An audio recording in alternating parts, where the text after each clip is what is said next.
muchas gracias por venir a todos. Como ya sabéis, el Legal Wednesday es un evento en el cual invitamos a gente del mundo emprendedor. En este caso tenemos a Philip Jelics, CEO de Cantox, y en el que nos reunimos mensualmente y haremos una entrevista para hablar de temas de, bueno, tanto de emprendeduría como de legal, como si vosotros tenéis dudas sobre su sector o cualquier otra duda que queráis preguntar, pues adelante. Y bueno, empezaríamos. ¿Cómo te describirías en un minuto? Wow, eso es una pregunta difícil, ¿eh?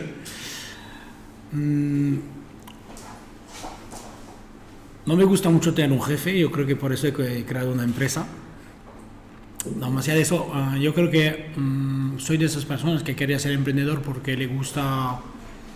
Ayer un tweet bueno sobre nosotros diciendo que preferimos ser el challenger que ser el player grande. Yo creo que eso es algo que me define bien. Prefiero estar en una empresa pequeña que ser el challenger de la grande. Así que por eso lanzamos Cantox. Así que yo creo que tengo cierta atracción para todo lo que es un poco arriesgado, o como mínimo que sabes que es un proyecto que hace que te involucras mucho porque hay un riesgo, pero también hay un retorno potencial muy grande. ¿Qué decirte más? Me gusta la cerveza, como lo podéis ver. Soy francés, soy del sur de Francia, no sé si me define, creo que sí, porque me gusta el vino también. Perfecto. ¿Y qué experiencia tenías previa a montar Cantox?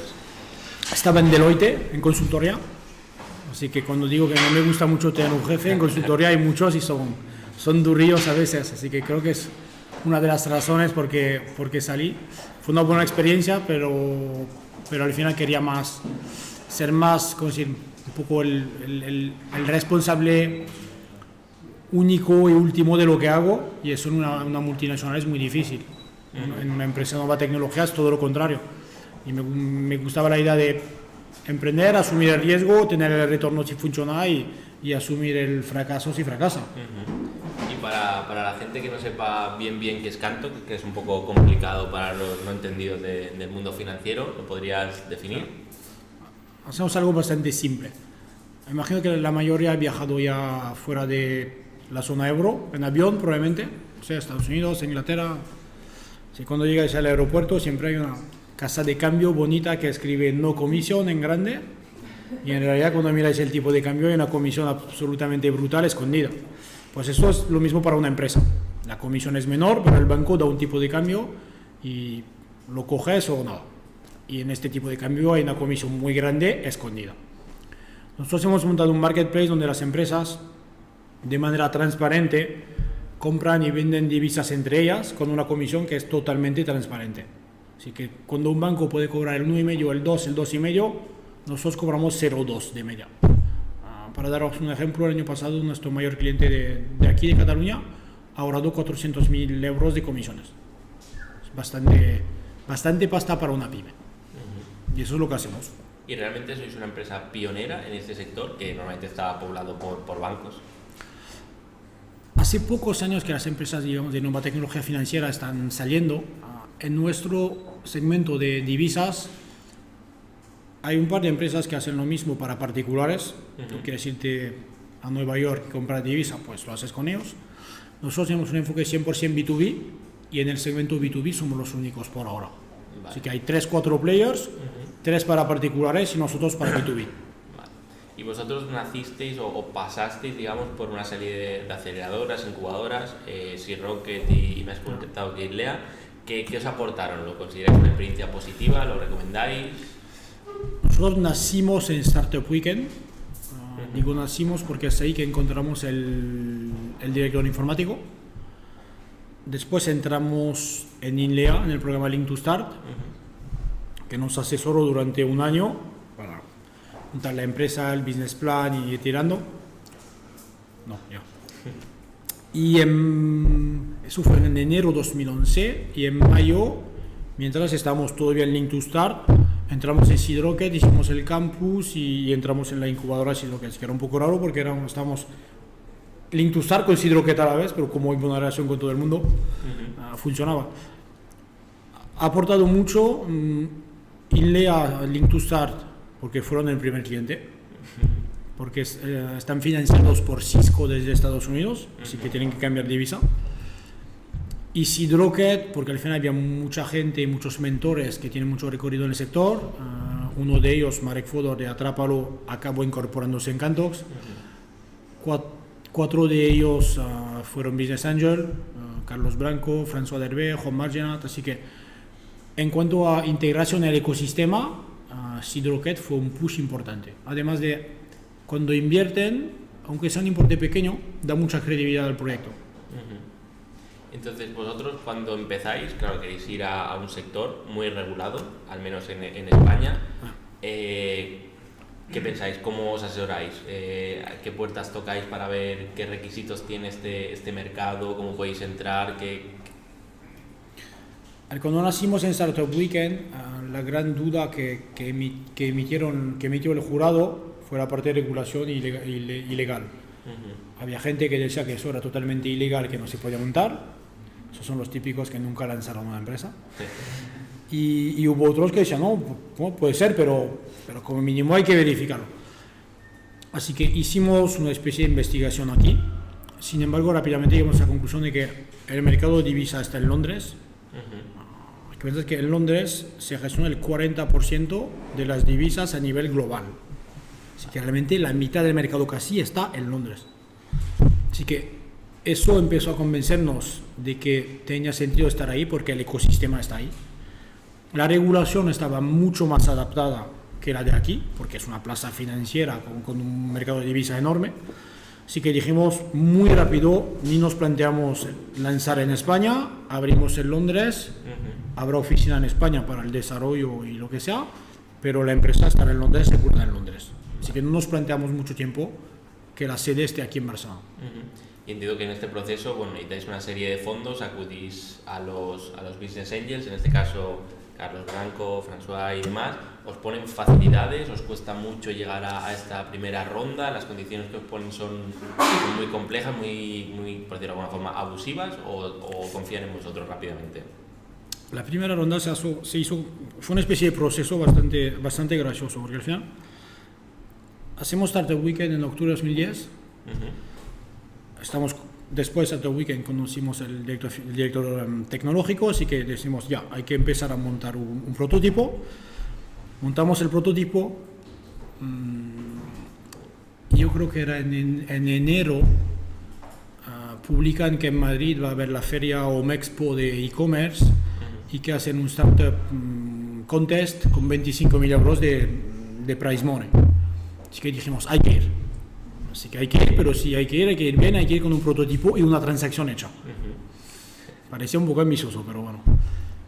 Acabamos el prototipo, encontramos 2 empresas que aceptaron hacer una prueba. No estábamos regulados, no había empresa montada. Teníamos cuentas bancarias en Deutsche Bank y ni sabían lo que hacíamos. Pero llegamos a hacer un piloto, llegamos a hacer una operación entre una empresa de Chicago y una empresa de Barcelona. Yo creo que eran $2.000. Así que hacemos el piloto, vamos a Omexpo, ganamos los 25.000 y ahí dijimos, ya dejamos Deloitte y nos vamos y lanzamos. Yo creo que mi socio se fue en abril, yo me fui en mayo. Mitades de mayo entramos en Seedrocket. Hacemos parte de los 3 ganadores, yo creo que entran 20.000 euros más, y eso empezó a lanzar la dinámica, algunos se juntaron y llegamos, creo que en verano llegamos a 150.000 de dinero que se iban yendo, y cerramos una primera ronda de 150.000, pero fue un proceso porque las cosas se iban yendo de manera bastante natural, por eso digo que fue un proceso más que otra cosa. Nadie nos ayudó en sí. Seedrocket al final invierto y fue una ayuda muy grande porque Seedrocket es un buen sello en España. Sí. Cuando evidentemente dan credibilidad, pero tampoco nos ayudaron a levantar. Pusieron su parte y ya fue una gran ayuda. Vale. Y entonces, bueno, después de todo este proceso, recientemente uno de vuestros inversores, Carlos Blanco, en su página web ha publicado que sois una de las empresas españolas que tiene posibilidad de venderse por más de 20 millones. ¿Qué valoración hacéis de esta cifra? No sé si es verídica, no, si confiáis también en esta cifra. Yo espero que se haya equivocado. Yo espero que se haya equivocado y que va a ser mucho más. No, quiero decir, a ver, yo leí este ranking. Yo creo que es muy difícil de tener una idea clara de lo que puede valer cada empresa, porque al final, hasta que alguien pague, no vale nada. yo creo que había hecho un ranking de empresas que vale más de 20, había mezclado muchas cosas, Sí, luego porque había unas cuentas que para mí valen mucho más que 20 y son mucho más grandes que nosotros. Nos había mezclado, por ejemplo, con Social Point. Yo creo que Social Point está en una fase mucho más avanzada y mucho más consolidada. Después lo cambió, hizo más de 100, creo, entre 20 y 100. Nosotros estamos aquí, ya lo veo más lógico, y había unas cuentas entre 10 y 20. Así que está bien que alguien como él te posicione. Yo espero que se haya equivocado. Se ha equivocado, perfecto. Y, por ejemplo, todos los temas legales de la empresa, que entiendo que no son pocos, con todo el mercado regulado financiero, estar en Londres con sede en Barcelona también, ¿lo gestionas tú? ¿Lo delegas? ¿Te interesa? Lo gestioné yo al principio, con un poco de asesoramiento ahí.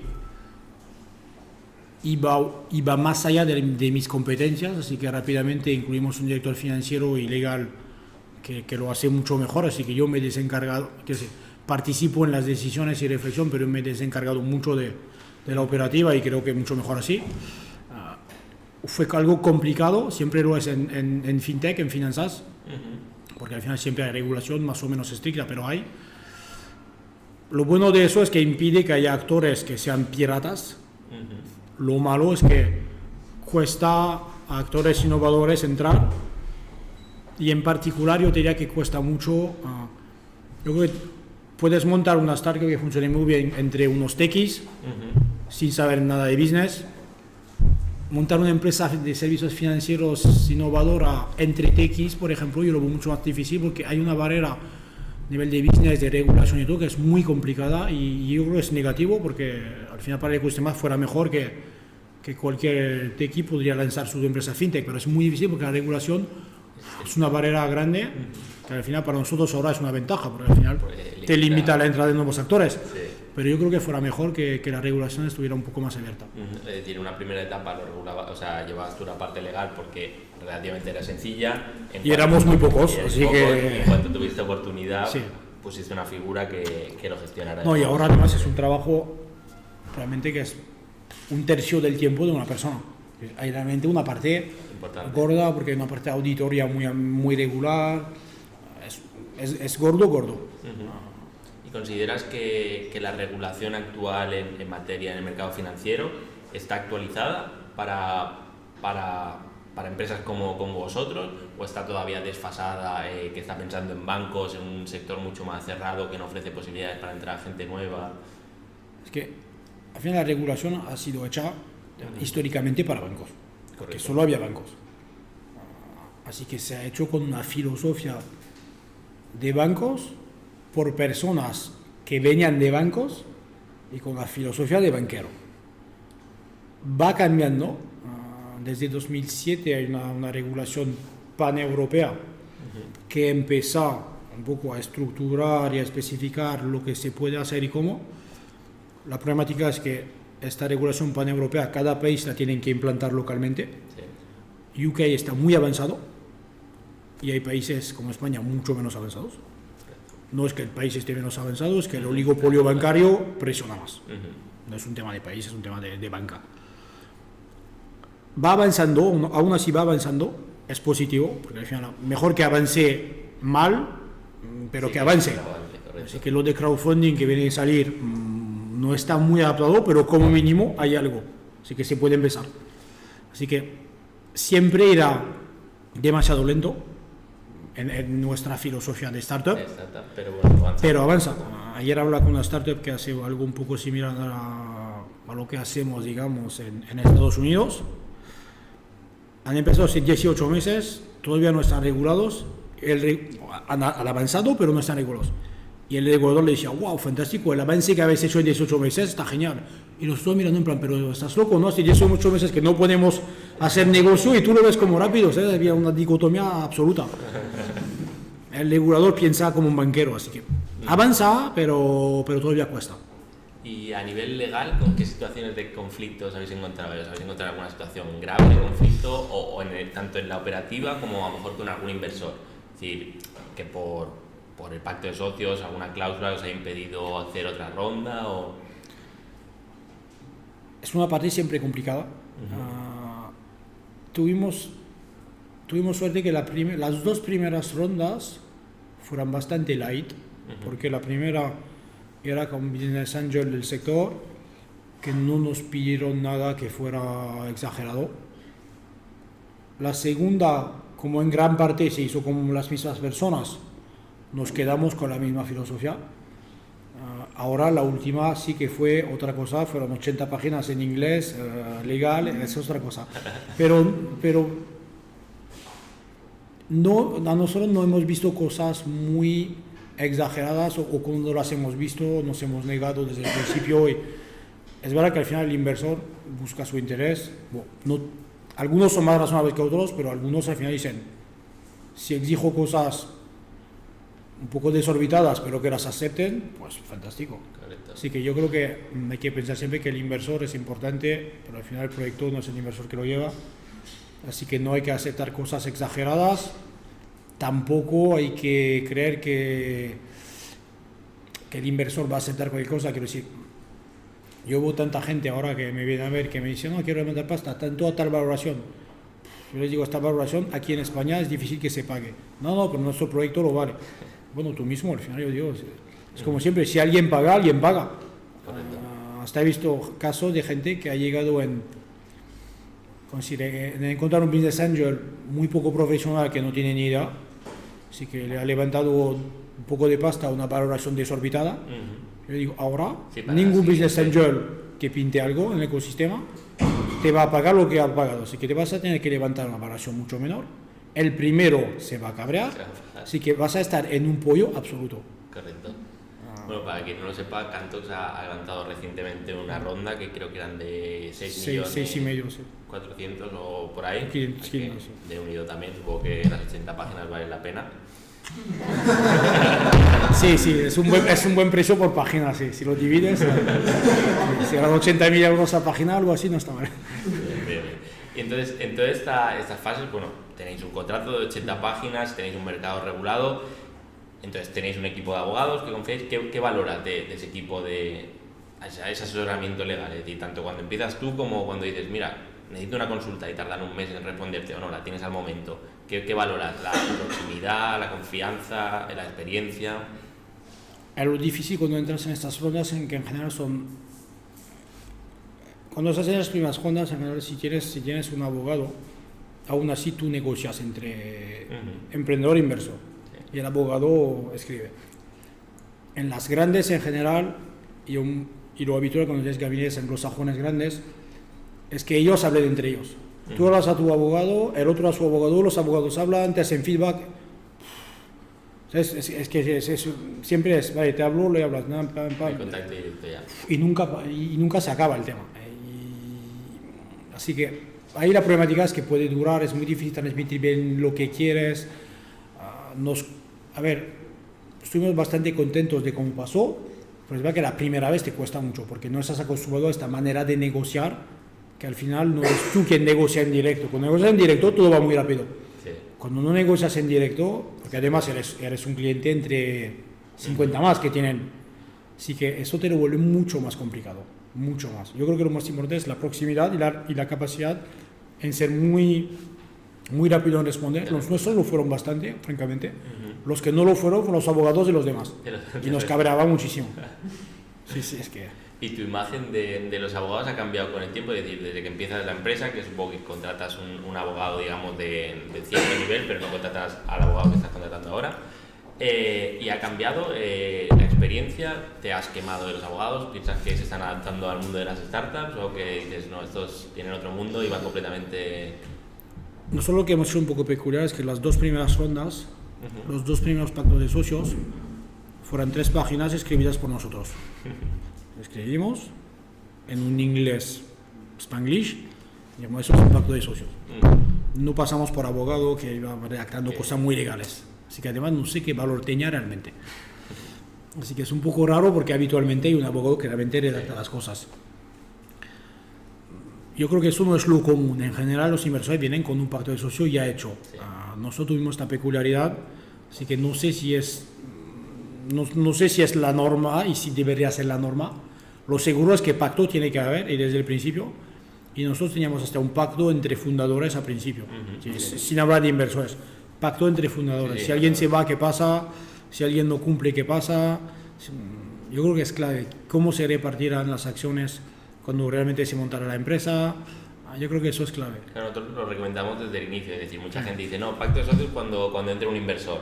No, yo creo que el equipo promotor, por decirlo de alguna forma, si sois 2, 3, 4, ya tiene que tener una regulación desde dedicación full time o no, retribución, permanencia, en caso de que entre un inversor, quién se diluye, quién no, y a partir de ahí, cuando entra un primer inversor, Business Angels o más adelante, ya se le plantea una estructura y ellos lo ven mucho más claro qué está pasando y qué quieren. Lo hicimos cuando éramos 2, lo hicimos cuando éramos 3, lo hicimos cuando éramos 4. Yo creo que hay que hacerlo siempre, siempre, porque si no, y hay que hacerlo de modo inteligente, creo, porque he visto casos recientemente de una empresa que hace una app, que yo creo que el producto es bueno, han repartido las cosas de manera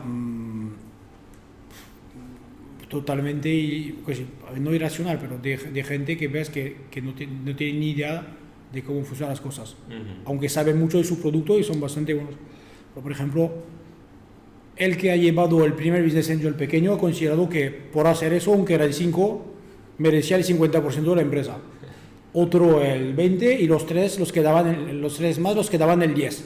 Así que dices, después de la primera ronda, ya del 10 les va a quedar y llega un momento que hay un desequilibrio entre fundadores que hace que algunos se desmotivan. Claro, que a lo mejor esa gente que se queda el porcentaje pequeño es la que luego va a seguir trabajando el proyecto durante un año, 2, 3, 4, y el que ha conseguido al inversor, ha conseguido el inversor y luego no tiene ninguna función en el proyecto. Yo desaconsejo el 50-50 o el 30-30, pero desaconsejo el 80-20 o 90-10.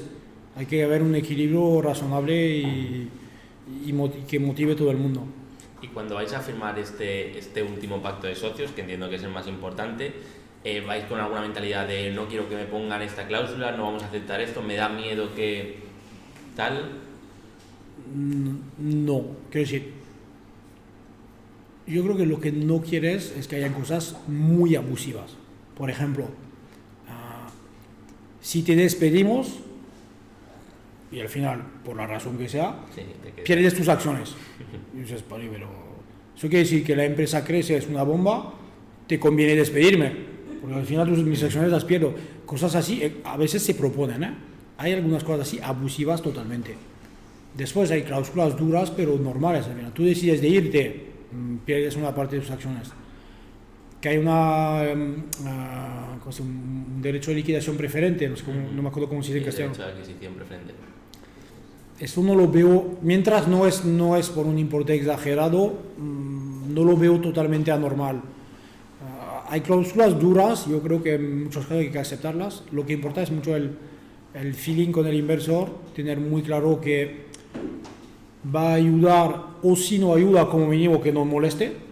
Yo me acuerdo al principio, por ejemplo, toda la gente que teníamos de Seedrocket, de todo, si necesitamos apoyo, había apoyo, pero tampoco estaban detrás presionándote siempre. Al final, ¿sabes? Te dejaban montar tu proyecto. En el primer año creo que un consejo con inversores no hubo ninguno.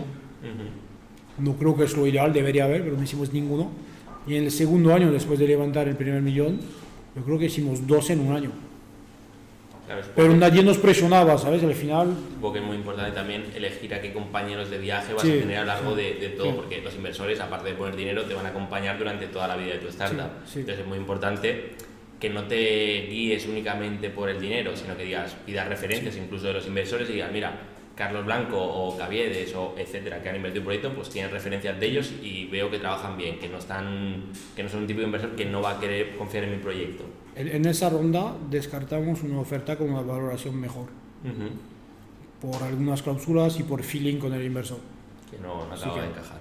Así que al final yo creo que tenía sentido rechazarla, aunque económicamente era peor. ¿Y vosotros cómo retribuís, o sea, cómo intentáis retener el talento en vuestra empresa? Porque recientemente, por ejemplo, habéis incorporado a Marek, que entiendo que es un fichaje estrella. ¿Cómo le decís a Marek, por ejemplo, vente a Cantox, que él tiene sus cosas por ahí, y dices, o sea, pues vente a Cantox y confía en nosotros y crecerás? O igual que a Marek, pues a un programador, además, ¿cómo retribuís a esta gente? ¿Con stock options, phantom shares? Marek es el que nos pidió venir. Sí. Así que es un caso un poco diferente. Porque nos veía avanzar y es el que nos pidió incorporarse. Lo que no cambia que al final la gente clave, que sea él o fichajes claves, yo creo que el tema de acciones es indispensable. Yo creo que el tema, en el momento que empiezas a tener dinero, el tema de retribución, de pagar bien es importante. Hay un par de personas mejor pagadas que yo en la empresa, significativamente mejor pagadas que yo. No hablo de 2 duros, realmente mucho mejor pagadas que yo. Yo creo que las acciones es clave. En España no es muy habitual. También en España hay una fiscalidad dura con ese tema, así que también se puede explicar en parte, pero yo creo que es clave que la gente realmente que tiene un rol importante tenga acciones. Y yo creo que después lo que importa mucho es un poco la filosofía y la misión de la empresa. Por ejemplo, si has empezado la guerra contra la banca, hay gente que se va a animar a unirse. Si has montado la red social número 50, puede ser un buen proyecto, pero probablemente que la gente dice, es un buen proyecto, pero tampoco es muy excitante.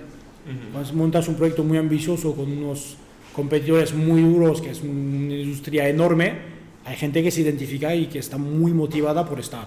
Yo creo que eso importa también, no solo el dinero, pero también realmente lo que haces y por qué lo haces. El enfoque de la compañía y un poco los valores, ¿no? Sí, también yo creo que hoy después cuando tienes más pasta, algo que hemos visto recientemente, pero tener oficinas chulas es muy clave, importante. ¿no?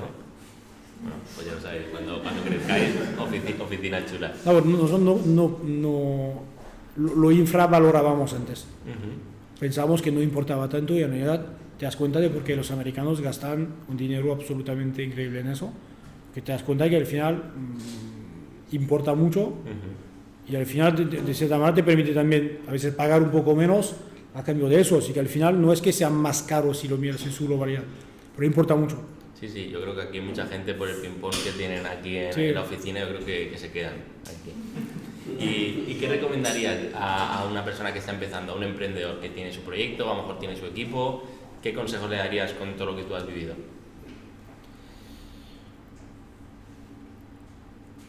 De manera general, yo recomendaría siempre tener proyectos ambiciosos, pero realmente, que a mí no me gusta mucho, es personal, es subjetivo eso, pero a mí no me gustan mucho los proyectos que tratan de mejorar algo de manera incremental. Yo estoy mucho más en la filosofía de los proyectos que realmente rompen las reglas, que creo que primero permite tener muchísima visibilidad simplemente porque la empresa genera más interés. Nosotros ahora lo veo, por ejemplo en España tenemos una visibilidad de prensa descomunal, sin hacer ninguna publicidad ni nada, simplemente porque ahora como mínimo somos la única empresa de servicios financieros innovadora que realmente ha llegado a un tamaño significativo. Siempre estamos en prensa, siempre. Te da una visibilidad brutal simplemente por el contenido de tu proyecto. Después anima mucho a gente a unirse al proyecto porque realmente es algo que a muchos les va a excitar, les va a motivar. Y al fin y al cabo son proyectos que también van a animar inversores grandes porque los mercados son muy grandes, porque cuando se trata de romper las reglas puede fracasar, pero si funciona se puede convertir en algo muy grande. Y yo creo que al final no hay mucho más riesgo en un proyecto muy ambicioso que en un proyecto poco ambicioso. Si lanzas una empresa, mejor que sea algo que pueda ser muy grande que algo que por defecto será pequeño, porque el riesgo no creo que sea realmente mayor. Pero es subjetivo, hay gente que te dirá que prefiere cosas menos ambiciosas, más manejables, con un poco menos de riesgo. Pelear con la banca tiene su gracia, pero también tiene su lado oscuro. Correcto. ¿Y de lo que has hecho hasta ahora, todo tu recorrido, tu carrera profesional, cambiarías algo? Dirías, mira, si tirara para atrás yo haría X. Y yo creo que es importante empezar lo antes posible. Como siempre digo, lo mejor es cuando estás en la universidad todavía, porque al final con el tiempo a más responsabilidades, a mejor posición a nivel empresarial te Y cuesta. sí, más te cuesta cambiar. Yo cada vez que alguien me dice, quiero montar una empresa, pero vengo de ser padre. Ay, vale, pues nunca la montarás. Y si además hay una hipoteca, pues digo, ya, el tema se ha acabado. No digo que no haya excepciones, pero o lo lanzas cuando tienes pocas responsabilidades, poco que perder, o difícilmente lo lanzas. Así, esta mañana estaba con un directivo alto una directiva alta y bastante joven de la Caixa, que me dice, muy bien lo que hace, y no, bueno, aunque les hacemos bastante daño. Pues, nos gusta mucho, nos interesa, os seguimos, siempre me ha parecido interesante, me hubiera gustado lanzar algo y todo, y digo, pero, pues te fichamos, es que tengo una buena posición, me dice ahora todo, y vengo de ser madre, pues ya. En la banca, un buen sueldo, madre, así que empresa no habrá. Correcto. Hay que lanzarse muy joven, yo creo, da igual no tener experiencia, equivocarse, pero yo creo que es lanzarse lo antes posible. Y para finalizar, antes del turno de preguntas, si tienes alguna, ¿qué nuevos retos te planteas? Si tienes alguno a medio o corto plazo. ¿Hacer quebrar a la Caixa? A corto, ¿no? No, el próximo reto al final es realmente en escalar y crecer de manera continua, porque hemos crecido mucho, pero a mayor tamaño más difícil es crecer de manera exponencial, así que ahora el objetivo es seguir creciendo de manera agresiva y ya es un reto bastante grande. Estás totalmente centrado en Cantox ahora. Perfecto. Sí. Pues muchas gracias por venir y abrimos el turno de preguntas a ver si se animan. Y tienes preguntas por parte del público. A mí me gustaría saber un poco más en qué consiste la empresa, es decir, entender el tema de las comisiones, pero ¿por qué no todo el mundo se va a este tipo de empresas de irse a la Caixa? ¿Cuál es la... Primero porque el director financiero por defecto es alguien muy tradicional, a quien le gusta la seguridad, a quien le gusta su proceso habitual y le cuesta el cambio, más que a un joven que está online buscando cosas nuevas. Esa es una primera razón. La segunda, y probablemente la más importante, es que como todas esas comisiones están escondidas y que los bancos pretenden que no hay comisión, yo diría que el 80% de la gente no lo sabe. Nuestro cliente, a quien ahorramos 400.000 euros, pensaba que no pagaba comisiones.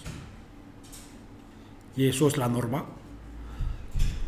La tercera razón es probablemente que funcionamos, vamos creciendo rápido, pero todavía somos una empresa joven y hay gente que no tiene la filosofía de early adopter, de usar un servicio cuando empieza, entre comillas.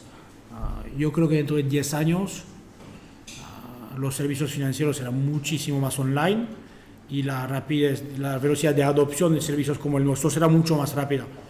Pero en un caso de B2B, de director financiero muy tradicional, de la banca que miente sobre lo que cobra en realidad y que somos una empresa joven y en un sector de finanzas innovadoras todavía joven,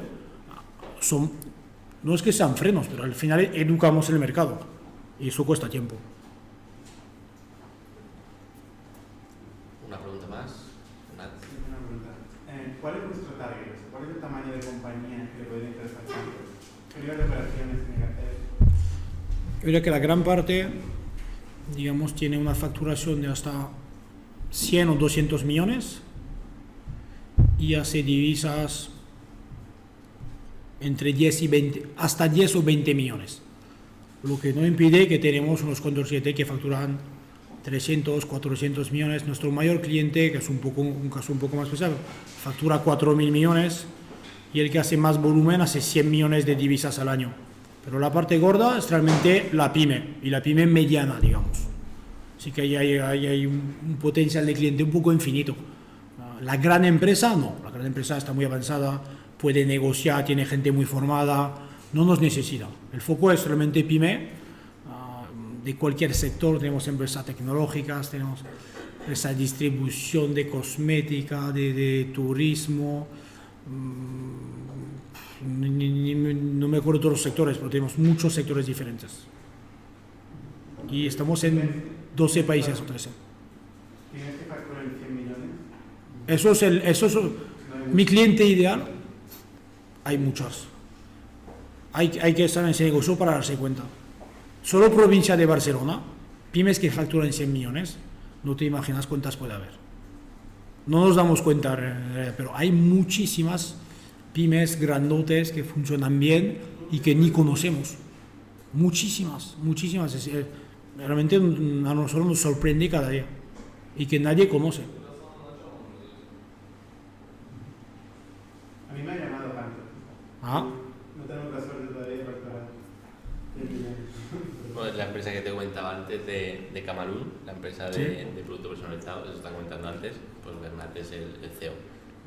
pero en Barcelona, por ejemplo, ¿quién tenemos? Tenemos Teambox, tenemos Abiquo, tenemos Social Point y unas cuantas más que no tengo en mente. Pero hay bastantes empresas tecnológicas aquí en Londres y en el resto de Europa que nos usan. ¿Una pregunta más?